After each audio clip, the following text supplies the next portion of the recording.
Bonjour, aujourd'hui je vous réponds à deux questions que l'on me pose souvent. La première, est-ce que j'ai reçu ce pouvoir, cette possibilité d'un autre membre de ma famille? Est-ce que ce don, je l'ai reçu?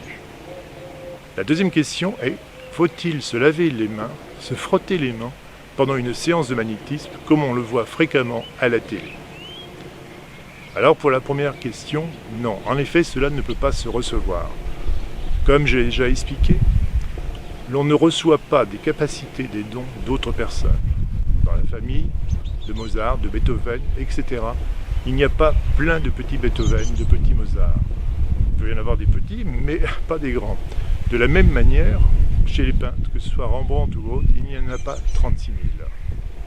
Chez les sportifs de haut niveau, l'on retrouve le même principe. Ça, déjà, il faut que ce soit clair et précis.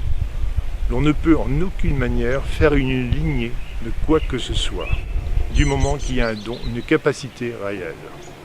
Alors parfois, bien sûr, il y a toujours un membre de la famille, un enfant qui veut faire la même chose.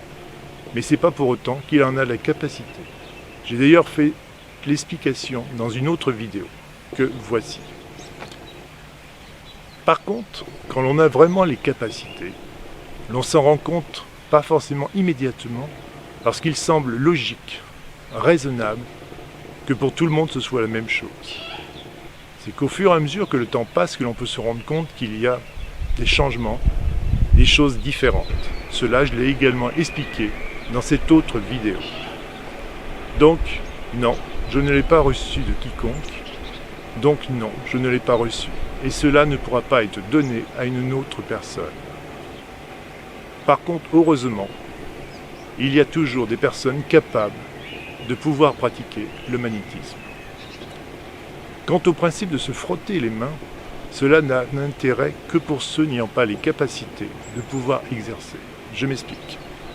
Lorsque vous êtes vraiment magnétiseur et que vous avez vraiment le pouvoir, l'énergie est en continu, d'une extrême puissance. Il ne peut en aucune manière vous revenir quoi que ce soit de malsain. Par contre, si vous manquez de puissance, si vous avez besoin de récupérer, l'énergie obligatoirement sera en quelque sorte alternative. Une fois cela partira et une fois cela reviendra. Lorsque vous serez en récupération, vous allez réabsorber de l'énergie donnée, mais également des choses malsaines venant de l'autre. C'est pourquoi de nombreuses personnes qui pratiquent le magnétisme à moitié ou avec de mauvaises énergies ont toujours des problèmes, plus ou moins rapidement. Enfin, il y a cette autre catégorie de personnes qui vous disent « je suis obligé de soigner, sinon je suis fatigué ». Et évidemment, ces personnes en réalité vampirisent les autres, absorbent, et c'est pour ça qu'elles se sentent mieux quand elles travaillent. Par contre, très rapidement, ils ont de gros problèmes. Car si des personnes ayant de petits soucis viennent les voir, il y aura également des personnes avec des gros problèmes. Et alors là, gros soucis pour elles. Ces personnes ont toujours des problèmes de santé, sont toujours dans des états dépressifs, de nervosité et autres. Ils se sentent toujours mal. Donc il n'y a aucun intérêt de se frotter les mains, de se dégager lorsqu'on a l'énergie pour pouvoir soigner. J'espère que ces explications sont claires. Si jamais il manque une information, comme d'habitude vous me demandez d'autres explications, je vous les donnerai avec grand plaisir. Ne vous gênez pas, passez une très bonne continuité, plein de bonnes choses pour vous et pour vos proches, et à très bientôt. Au revoir.